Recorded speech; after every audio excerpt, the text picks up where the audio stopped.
All right. What's going on, everybody? Hope everyone is having a great start to their week. My week started with having to have no water last night, but the plumber came this morning, Seb.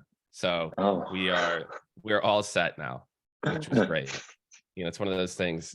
You don't realize how much you use water randomly until you just don't have access to it, Yeah. I'm glad you got it fixed. Dude, that makes two of us, man. I'm very happy we got it fixed. So what's going on, everyone? Whether you're joining us on LinkedIn, or on Zoom, looks like, all right, we're live on LinkedIn. So that's going well as well. Seb's like, oh, I didn't know we were going to start it off talking about Jake's water. But, I know you're here for it though, man. I know you're here for it. Yeah, I'm here for the water. I love it, man. Well, look, I'm looking forward to this conversation. For those of you who don't know, Seb and I actually worked together for a while, a few years back. He then went off on his own to do his own thing successfully, and really smart, guy on, what's going on in modern sales technology. And really, this is a conversation, if you follow my content, that I'm super passionate about, which is this world of the customer journey, and this world of how right now a lot of organizations think sales process first. They think, hey, what do I want to do at each step? And then they say, how do I fit a customer into it? Where the future truly is, and to me, it's not just one customer journey. It's that more and more organizations are going to need to have multiple customer journeys. Oh, yeah. That it used to be that people only bought one way. It was like, I'd call a salesperson, we get on the phone, we do this. And now it's like people want to buy $30,000 software with like click to buy, and I think more and more organizations have to think about this kind of multiple funnels. So Seb, welcome. I'm looking forward to this. I know we set this up a while back. We should have done this in person in retrospect. Yeah, that would have been more fun. Yeah, we should have done that in person. The next one we'll do in person. Of course. So yeah, man. So tell people a little bit about you. Tell people about Central Metric. I know we've got some deck we're going to kind of like talk through real quick, but tell people a little bit about like what this problem means to you and how you guys have seen this play out. Yeah. So hey everyone, Sebastian. You can call me Seb. I'm the president of Central Metric. I was a scale consultant, and now I'm a Central Metric consultant. And like Jake said, this is something that we see all the time. Back when I was at Scale, back when I was an SDR, and now in my work today, which is that, we built our sales process based on what we want to happen, the information that we need, and the things that we want to push forward. And we're not considering the buyer's perspective enough.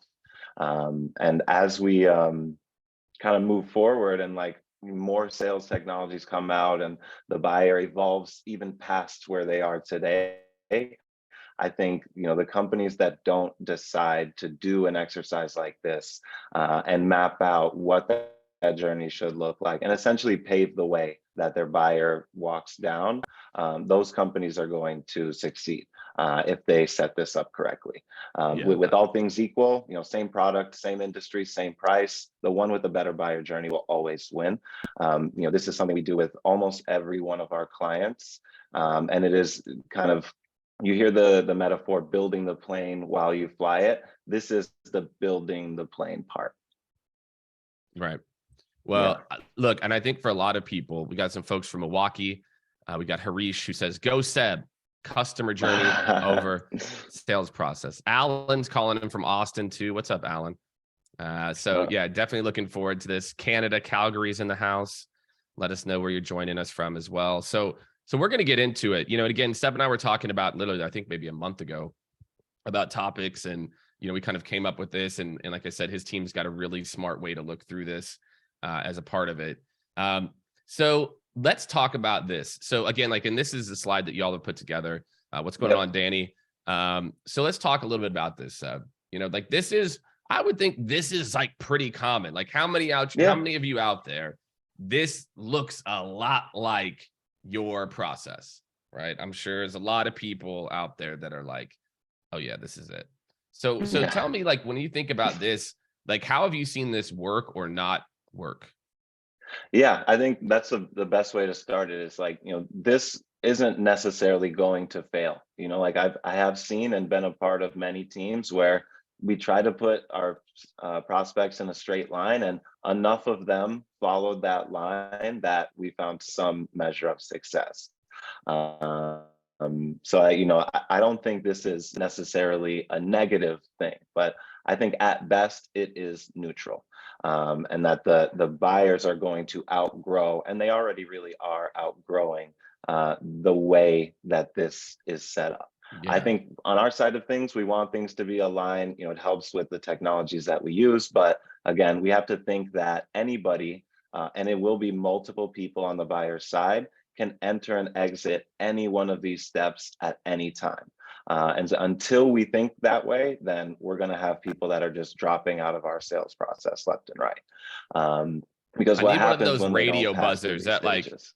I want like, Yeah. "Brr, brr, brr," you know what I mean? I'm like, exactly. You know? Yeah, we need a Or maybe like DJ a in Kevin here. Hart version of it. He does a pretty good version of it. So. Yeah.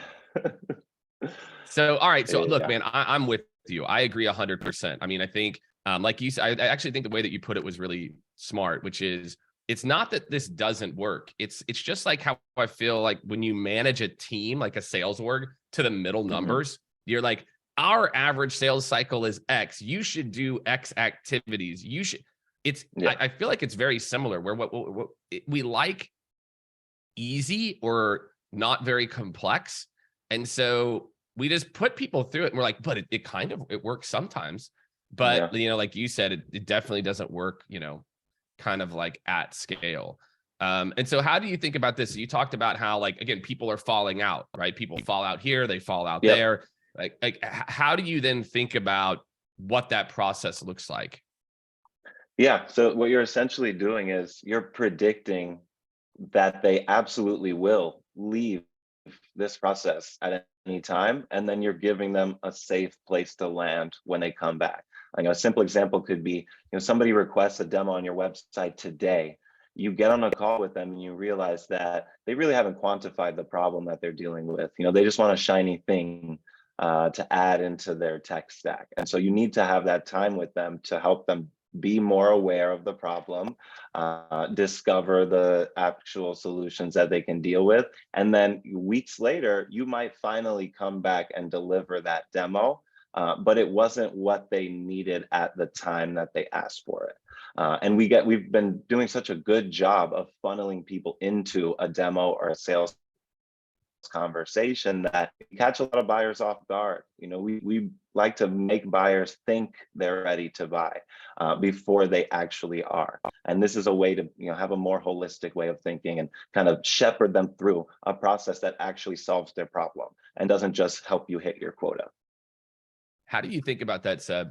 Because there's also buyers that come to you that, are like maybe in this like I'm in the consideration phase, but I didn't know that the problem was important enough, right? So how do you think about those types of people where I think like one of the traps I see some sales orgs fall into is that they weren't qualified. Like, they didn't tell me that they had budget, this, and this, like all on the first call. And I'm like, you got to be kidding me. Like if the job was called information giving, you wouldn't be paid commission. And so I think that there's like a balance here. How do you think about that balance at the beginning stages where someone's like, look, I think I might have a problem. Maybe I haven't necessarily clearly identified everything, but like I'm still influenceable, and not necessarily in a negative way, but in a way that might help me to better, like I didn't know that this was this big of a problem until I talked to you. Yeah, I think that's a good question. With that, I think there's value in establishing yourself, your personal brand as a salesperson, your company's brand in the market as an expert in this space. So that if someone comes to you asking how to solve, a problem that falls within that space, you can help them redirect and say, hey, this is a common problem. The way to solve it is this. but really it's a symptom of a much larger issue. We've seen dozens of clients just like you go through this exact same process and ask for the same thing Right. that you're asking for. And we found that for all of them, they needed this extra thing or to do this foundational work before coming into a sales conversation. So I think it just lies in being an expert in your field, Yeah. more than just a salesperson in your field. Yeah, I like that. Yeah, and I think a lot of this is, I think sales right now, a lot of the questions we ask aren't very thought provoking. They're very straight line, Yeah. as opposed to when you are truly being, like you said, more. I did a post last night about how every salesperson should fire themselves from sales today. And how would you run a discovery process if I said you don't work for that company anymore? Your job is to just consult this person that you have a call with on what's the best solution for them. Like, how would that change your mindset? How much better, how much higher quality would the questions be that you ask? And so I think when we look at this really quick, I think it doesn't take away from the idea of, look, I can help someone to discover some of this on their own. Right? They don't have to explicitly, do you have budget? Well, no, I don't have budget. But and if you're a junior salesperson and you hear, well, I don't have budget, it's like, how many deals are closed when someone didn't initially have budget? Like, I run a consulting firm, you do as well, Seb. Seb, we are usually not budgeted line items. As a part of this, and so it's there are such things as pains and things that can get people to move forward. So talk about these stats. So talk about this idea of, again, like the evolution. So we're kind of getting into some of like the nitty gritty here of what I should do in the sales process. But, when you think about these stats here that you put together, like, what do these say to anybody who's listening, who's either a rep or in leadership? And maybe talk to both if you can. Just, hey, if I was a rep, I'd be thinking this. If I was a leader, I'd be thinking this. Yeah. So it basically says that your buyers are smarter than you think, and they're doing a lot of things that will bring them closer to you that you cannot track. And there's a big group of them talking about you, and you cannot influence that conversation. And so, again, going back to the previous point, like, you have to be ready for them when they actually show up. So as a sales rep, assume that your prospect has done some research on whatever it is they're trying to solve. And like you said, turn that conversation into a buyer-centric conversation. Don't try to sell, try to consult that person on the best way to solve their problem. As a manager, I think you're getting into process design and enablement through the lens of, like, what sort of content are we showing to a buyer based on what stage they're at, to both help them with the value that they need today and kind of shepherd them along to that next step in their buyer journey. And I have some more links kind of at the end of this PowerPoint, but essentially this is a problem that I saw as anecdotal. I saw it every day with my clients, and I wanted to see what the larger firms were saying about it. And to a T, it's pretty much the same thing. The decision is not centralized. There's upwards of 5 to 10 buyers in some cases. They're doing research before they speak with you. Right. And so, you pretty much, I think my favorite part here is build consideration and consensus throughout the funnel. So even though you're not selling in the awareness phase, you're prepping them to be sold to. You're giving them the information, the value that they need, so that when they are ready to be sold to, you've built trust, you've built rapport, you've established a problem, and the sale is just a natural conclusion. It's not something that you're forcing on them. That's right. That's what I think about, is like a sale is an outcome of a well-executed process. Yes. Right. Like, and when you do it correct, like, it either happens or it doesn't. And that's how I think about the sales process and kind of the customer journey, is like, look, I'm going to execute at each step to the best of my ability, or to your point, meeting them where they're at in this quadrant. And then a close is just a logical outcome, or to your point, or they go back into, one of the other buckets. So we had a question come in here that I think is a really good one. With some of these things we're talking about, these types of people coming in at different places, exiting. The question is, are there key questions that would lead you to certain parts of the quadrant from the previous slide that was displayed? So again, when people are thinking, okay, wait, is this person at awareness, this, I'll give my 2 cents and then I'll pass it to you, Seb. Yeah. What I'm really trying to understand in a discovery process and the questions I ask. Step one, what are the organizational challenges that are like the top? It could be departmental challenges. I'm talking to VP of operations. What are the 2 or 3 most important priorities for them to finish out this year and for the next 2 quarters? Having nothing to do with my product, nothing. I just want to know what the top priorities are in the business, because what does that tell me? Is anything that I'm talking about, can it fit in there? Yeah. Because if it can't fit in there, the likelihood of me getting a deal done is relatively low. And so when I start with these like business questions, hey, John, for the operations group, what are the top 2 priorities you have going into 2023? And I hear the priorities. I'm like, okay, well, tell me a little more of that. Like, why is that a priority now? What's happening in the business? And so for me, what I'm looking for is like, is one of those mission critical priorities something that I can help with? And if not, I might throw a primer out there. Okay, well, these 2 are important. Let's say if I sold an HR tech product, I'd say, okay, so how are you thinking about like talent? Like, how does that fit in? Yeah, talent's important. Would you say it cracks the top 3 or 4? Well, probably not until then. Boom. I now know, I'm like, look, these people, this is not a top priority. And so I think a lot of people, like, that's where I focus. Is for me, if there is, like, say, like, if there's no issue or no pain, there's no deal. And if I can't solve one of their top 2, 3 challenges, and unless my product's, $5 or something like that, right? Or runs in the background, the chances that I'm going to be a priority or that they're going to find budget is less. So that's my go-to questions that I ask, is I want to understand those priorities. I remove the concept of thinking about the product that I sell and like tactically, what are you doing around this today? Forget that. I need to know this business to business.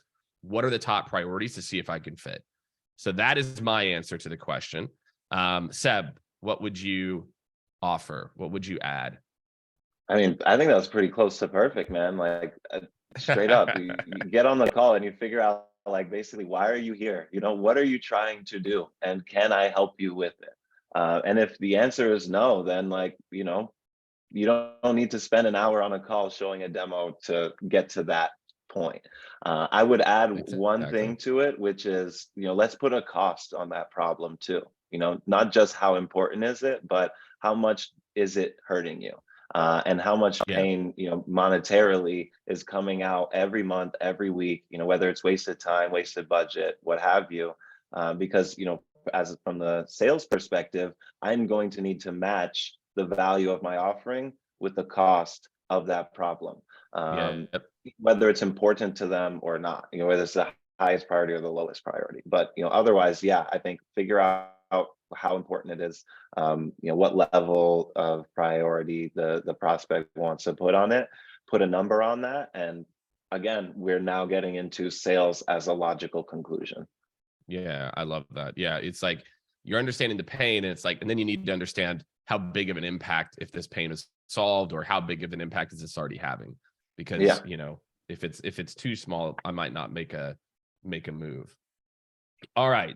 So let's talk about these people, process, tech. How do you see organizations, again, kind of using this today, and where do you feel like they're falling short? Yeah, I think people are putting tech first too often. They think they need Salesforce, but they don't know about what Salesforce is good at. They've just seen people talk about Salesforce, or they think they need some new AI solution, but they haven't come up with requirements yet. I think, as salespeople, we're really good at getting people into these buying conversations. I think we're really bad as buyers. I've seen so many really talented sales leaders, VP level, C-level folks that they buy expensive and shiny tools without deciding what the problem is. And the talk that we just had, how high of a priority is it? How much is this going to cost to fix, and all that. And so these are kind of the 3 pillars that your company has. Maybe I would add content to make it a 4th pillar, like content / community. But you have to use them together, and you have to realize that your revenue organization is a software platform, and your end users are your reps. and your buyers. You are designing a process for both of those two sides to interact frequently, to get to a point where one side is solving the other side's problem. Yeah, I love that.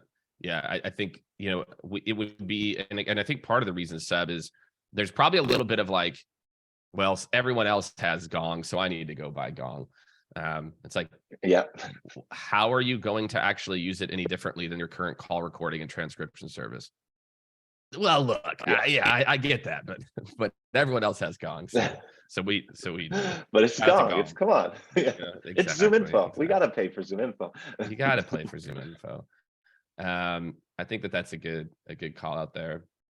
So, okay, so let's talk about these things, because again, I'm with you. I think what a lot of organizations, whenever we say the tech selection process and where you invest, my first question is, where is the bottleneck in the sales process today, or in the customer journey? Where is the bottleneck? Where are your customers getting stuck? Or where's your team having redundancies? That informs it. And I think what a lot of organizations too, the concept of a bottleneck, there actually is no such thing as bottlenecks. There can only be one, right? Like there can only be one bottleneck. And I feel like sometimes, like, you know, we look at like all of these together. And so we solve a lot of problems that candidly don't move the needle for our customer or for ourselves. And so how do you think about like the foundation of these three, Seb? Yeah, so for process, it has to be repeatable. You have to be able to do it over and over again, and it has to not break with increased volume, which is scalable. And so that's what I focus on when I'm building a process. Is this something that I can do over and over again? And is this something that if we 10x the input, the output would remain consistent or even improve exponentially? You know, we've been talking about it this whole time, but it has to be buyer centric. This is quite literally a buyer journey. And so everything you're doing is for that purpose. And do not ever forget that. And then you have to process too, though, just real quick, Seb. I was going to say for process too, this is the other mistake people get into. I just want to call this out because, you know, we showed the slide in the beginning that had this straight line. And you're like, well, that looks pretty repeatable. The point is not, I think sometimes we think if we're not just doing the exact same thing, then it's not repeatable, right? It's the same thing I feel about like email customization. It's like you can have multiple processes that are just if this, then that. Okay, so when I hear this, if I hear this, then that means I go down this. If I hear that, so the process can be scalable, repeatable, but that doesn't always mean automated. And I think so many organizations, especially companies that are doing outbound, think like if it's not automated, if it's not X, if it's not one size fits all, then it's not repeatable. And I feel like it's that mindset, Seb, that's killing people. That's why I feel like so many orgs are missing their numbers, is if the process isn't automated, they feel like it's not scalable and repeatable. And I just think that's, you know, bullshit. And it's why I think we're in this place. Yeah, no, I think it's the same thought process of like, I want this part to be automated. I want to do this as a seller. It's important to me. And it's not responsive to the buyer, and it's not empathetic of their needs. So I get that. I do get that. All right. So going into the people. So I just wanted to make that point to everyone that scalability and repeatability is totally possible without everything being automated. Yeah, absolutely. So when it comes to people, we're thinking about how much work they can do, and then what comes out of that work. So their capacity and their output. And then I put here, they have to be subject matter experts. That's across the entire team. Your marketing team has to be experts in what they are talking about. Your sales team has to be experts in problem solving. Your client success team and your account management team has to be experts in problem solving. Throughout the entire journey, you have to be giving value to this prospect in a way that is beyond your solution, because that will increase their likelihood to go with you, because you know everything. You are the expert. And then the only other things you should remember about the people are that, one, they are your source of buyer feedback. That buyer feedback is incredibly valuable. It might just be my SDR bias talking, but the fact that you have somebody literally speaking to your customer, who is literally telling them exactly what they need is priceless from a revenue organization standpoint.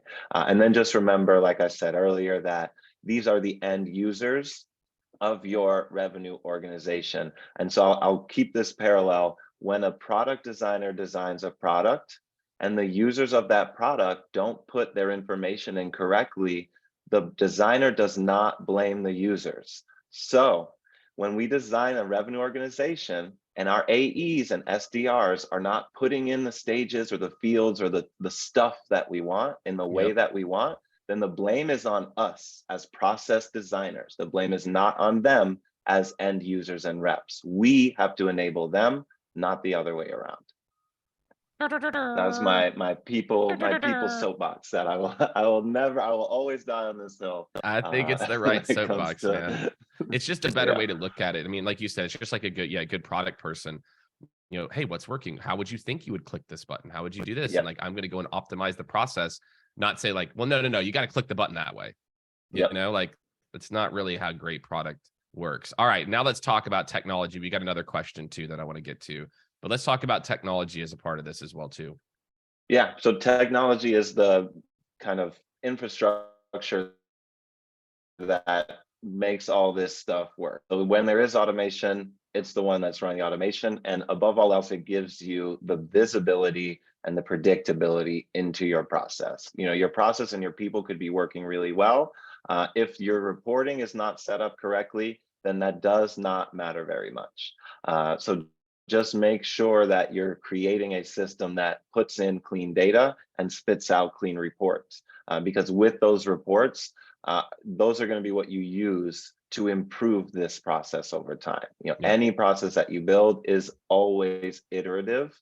You will never reach the perfect process. It is like an asymptote. You can only infinitely approach it. You can never get there.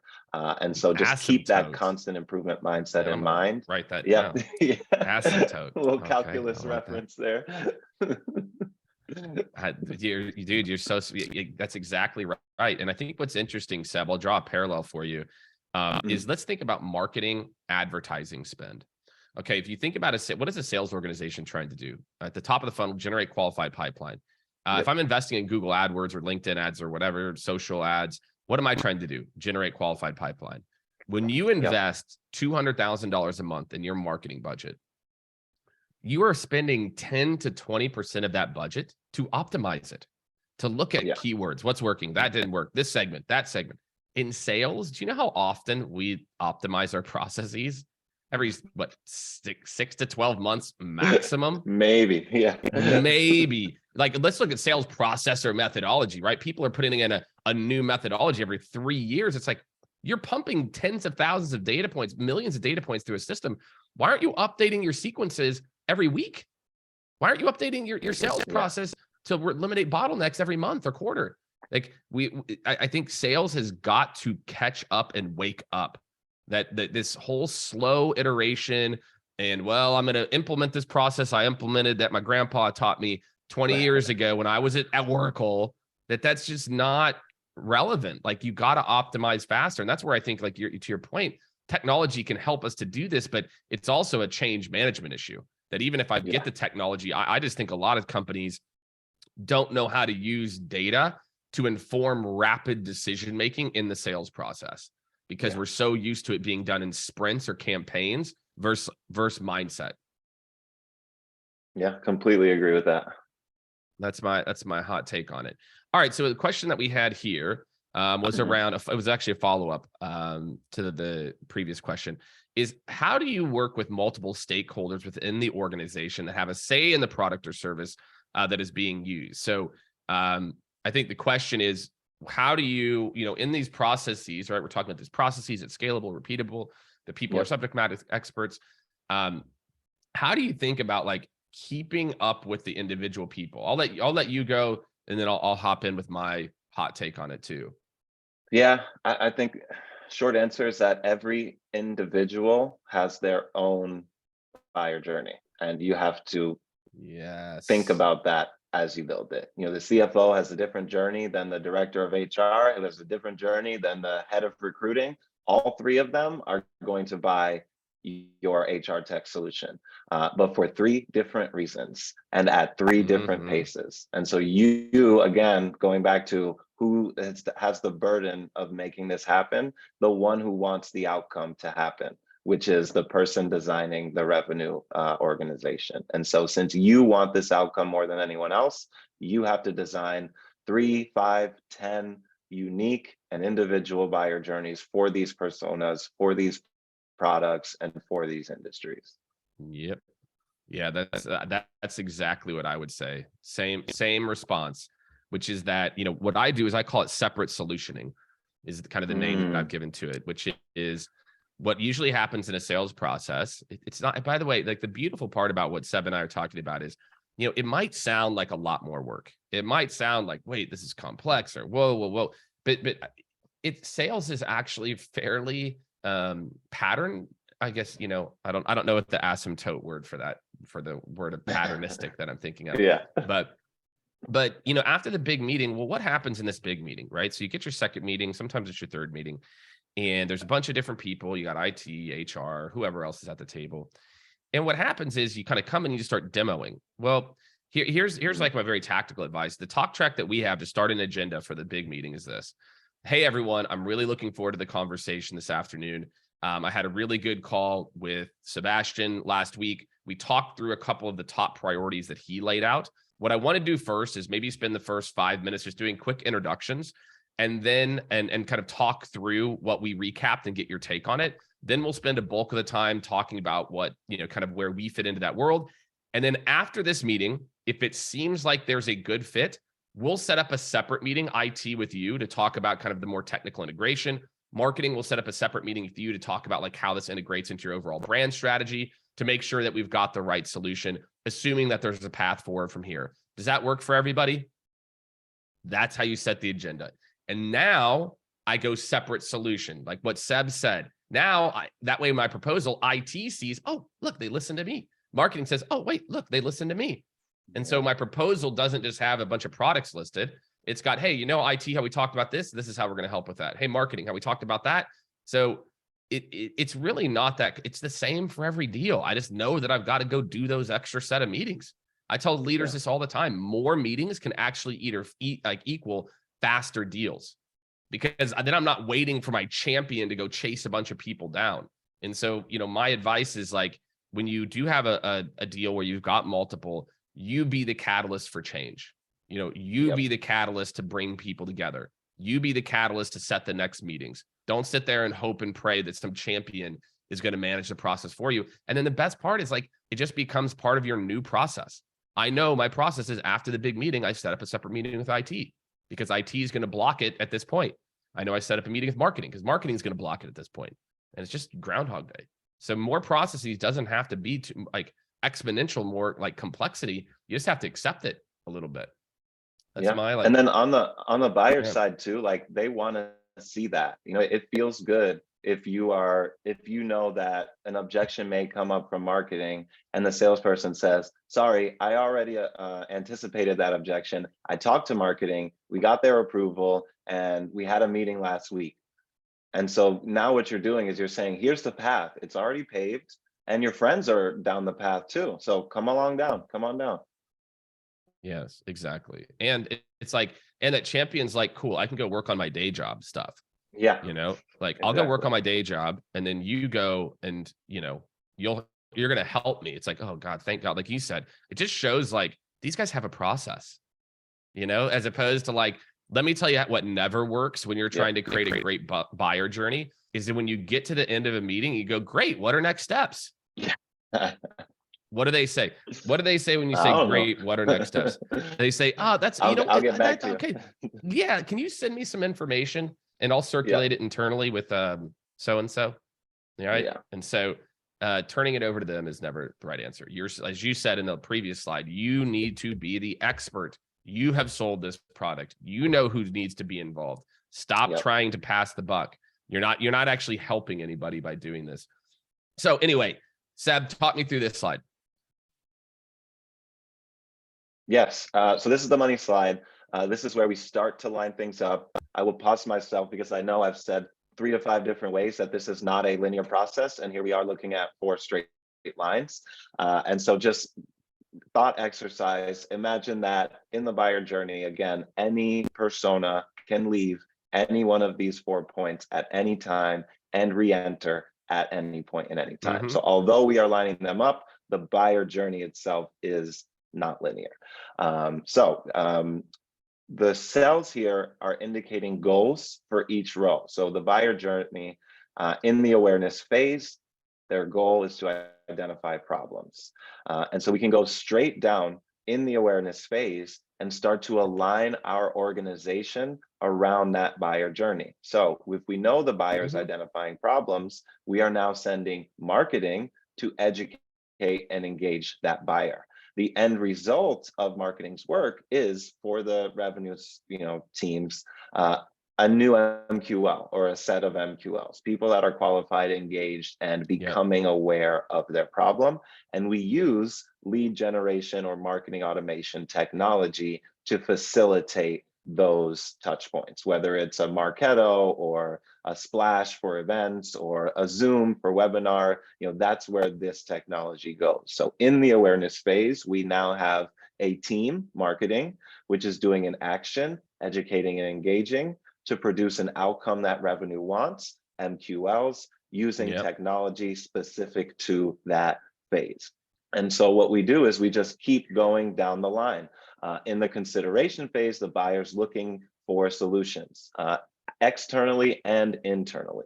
And so the sales development team is helping that buyer discover solutions and qualifying that buyer to see if they are a good fit for what we offer. The end result is qualified and booked SQLs from the sales development team or from the sales team if you're full cycle. And what we use for that is sales engagement tech, sales love, outreach, mix max, the list goes on and on.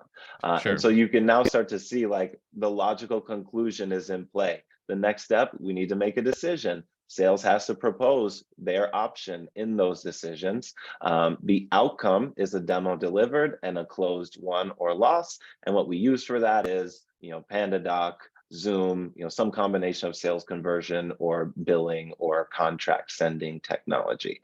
Then we get into success. The buyer is now finally solving their problem. This part always makes me laugh because salespeople position themselves as problem solvers, but in 99% of cases, when the problem is solved, the salesperson isn't there anymore. They have started the project that ended in the problem being solved, but it's not the salesperson themselves that's solving the actual problem. Just like a small semantic point. The success team is now solving that problem and validating that the problem was solved. One thing I think that software companies don't do a good enough job is freezing their solution in time. This problem came to us, this solution was done. Now we need to tell everyone about it. And we need to find everyone that looks like this client and tell them that we can solve this problem for them. So there is kind of a marketing and outward facing aspect to account management and client success, in my opinion. And then the people in the success phase, what they're trying to do is onboard, retain, and grow this relationship. And what do we use? We use customer success technology, such as Zendesk, ChargeBee, and all of those others. And so this is how we sit down with our clients and start to map the things that need to happen in their revenue organization in order for a buyer to move along this top line of the table here.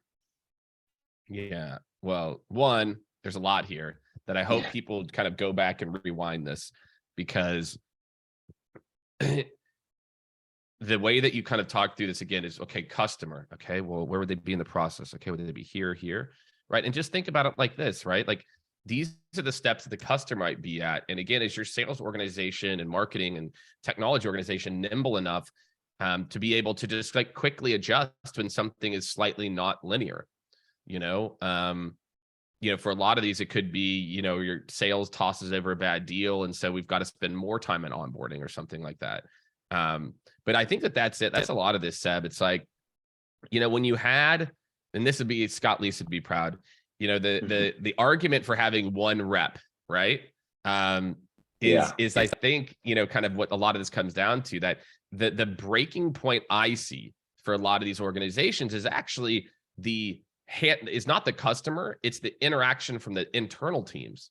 That they are just there's no thought given or compensation given toward the customer experience after they exit my stage. So if I'm an SDR and you're one of those organizations that only pays on qualified meetings, well, it closes, it closes. They ever see success with the product? I don't care, right? I'm a salesperson. I only get paid on deals closed. What's my incentive to not jam home people or overpromise? Nothing. Whereas when you had one rep, I knew I had to deal with this person and expectations.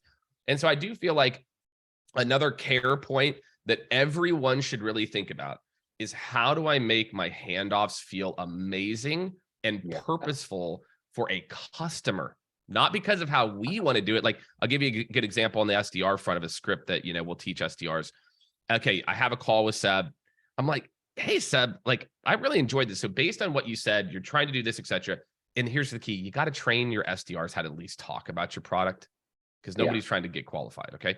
So, hey, Seb, so here's a little bit about us, based on what you said, I think there's probably, this is going to be relevant, or this is going to be relevant, but let me do this. What I want to do is let me loop in Michael from our team. Michael's actually an expert at fintech companies. I know he's worked on a few.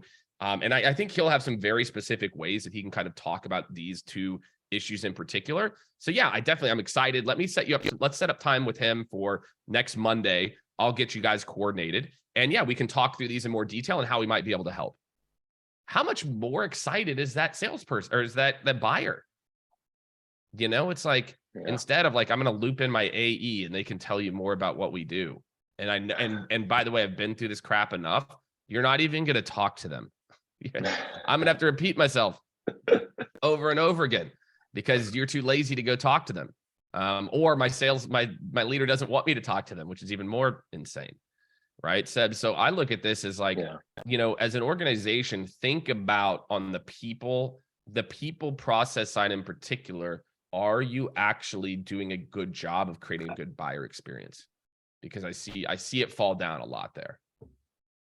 I don't know if that's something you've seen as well, Seb, but that for me is like the biggest piece of it. So like you said, process becomes before tech. That's so right. Like I said, look for your bottleneck, and then say, oh, we probably need this tool. Great. And don't try to implement 85 tools at once either, right? Implement one tool. It's like, how I kind of look at this, Seb? It's like people are like, I read 55 books this year. Don't remember shit. Right? They read 55 books and they're like, it's better, guys, to read one book and do something about it than to say I read 55 books or I'm spending $2,000 a month on my sales tech, but my team's using 15% of it. So that's my like hot take on that. So Seb, man, we covered a lot of ground here, of ground. Sure did. And I think look, man, the points were spot on. I think that every organization out there right now, especially the economy's uncertain, etc. Now is the time. Like, now is the time to reorientate. Now is the time to really start to think about a lot of this stuff. And so we'll take a couple more questions if people have them. If not, Seb, why don't you leave us with maybe some final thoughts? I know, did you have like an audit that you're willing to offer as well too, that you guys do? I think, do we have that? Do we have that? I mean, we do have a HubSpot audit in our kind of service offerings and like a standard audit. So if anybody does want an audit, I think feel free to reach out to me and we can kind of figure out what that would look like, because as we saw in that last slide, millions of different pieces of technology. So an audit could take 5 minutes or it could take 5 days, depending on what your setup looks like. But essentially, if you have a lot of technology that you're not sure what it all does, and you're probably spending too much on it, talk to me. That is one of the first things we do with every client is, reallocate licenses, make sure there's no redundancies in the process or within the technology, because it is a big bloated mess of technology out there. I love that. Yeah. Well, yeah, and then go ahead, feel free. If you want, you can drop your link in the to your website as well too, if people want to find you. What's the best way to find you? LinkedIn or Best way to find me is LinkedIn. LinkedIn. Yeah, All right. definitely LinkedIn. And I will say one more soapbox before we leave, Please. which is that everything you think you're doing for the recession, you already should have done for RevOps. I have yet to see a single recession-proof strategy in B2B sales that's not just something that a normal RevOps person would already want to do. Yep. You know, we already care about efficiency, lowering our costs, and making sure that our input is smaller than our output. Much more so during a recession, but I'm very pleased, let's say, to see everybody finally focusing on efficiency and not just top line growth. Yeah, I love it. Well, and it's like, and I use the word, there's efficiency and effectiveness, right? Which is sometimes things that might appear somewhat inefficient, because again, going back to my soapbox, which is automation, and people thinking if something's not automated, it's not efficient. It can be. You can be very, very efficient, and not everything is automated. Like that's, that for me is a big, takeaway. So for a lot of you out there, and what we'll do too, let me see here. We will, if you DM Seb, or you DM me, we'll get you the slides here as well too. And I hope that this helps some folks. You'll be able to go back on my LinkedIn at any point in time, and you can see this live if you want to share this with anybody in your RevOps or leadership org. But Seb, I think hopefully like a lot of people are kind of walking away from this maybe feeling slightly overwhelmed, like a little bit. I find if people don't leave at least a little overwhelmed, I didn't give them enough. But I don't want it to be debilitated where they're like, oh my God, So I just think for a lot of people, step one is what you had on top, which is map that customer experience. We use a tool internally called Mural, MURAL. It allows you to kind of do drag and drop like whiteboards. And what I find is that just in a few hours, you could have, some sales leaders in a room, marketing leaders, you can kind of map out the 4 or 5 like most common paths. And, you can have those little variations. Well, if this happens, then we go here, and just a really very visual tool. So if you're a visual person, check out Mural, mural.com. I just think it's a really easy tool for this. So map your customer journey first, and then worry about Medic or MedPick or whatever else it is that you want to have in the mix. So or Banter, or Anim, or it doesn't. It's all similar-ish. I know they'd all say no, it's not, but let's be honest, it's kind of similar. So Seb, appreciate you, man. Thanks for joining. Everyone, thank you for joining as well. And let's see, next Monday is the Monday of Thanksgiving. Yeah, I think we will be live at the same time. So make sure, if you haven't already, subscribe to my newsletter. You'll get the Modern Leader newsletter on the day-to-day. Reach out to Seb if y'all need help. Obviously, you guys know what we do at Scaled. Anything around sales process optimization in particular, if you need to look at some of these details, Seb or I can happy to help you all. So thanks everybody, and thank you again, Seb. Appreciate you joining, man. Thanks for having me, Jake. All right, we'll see y'all. Have a good rest of your week.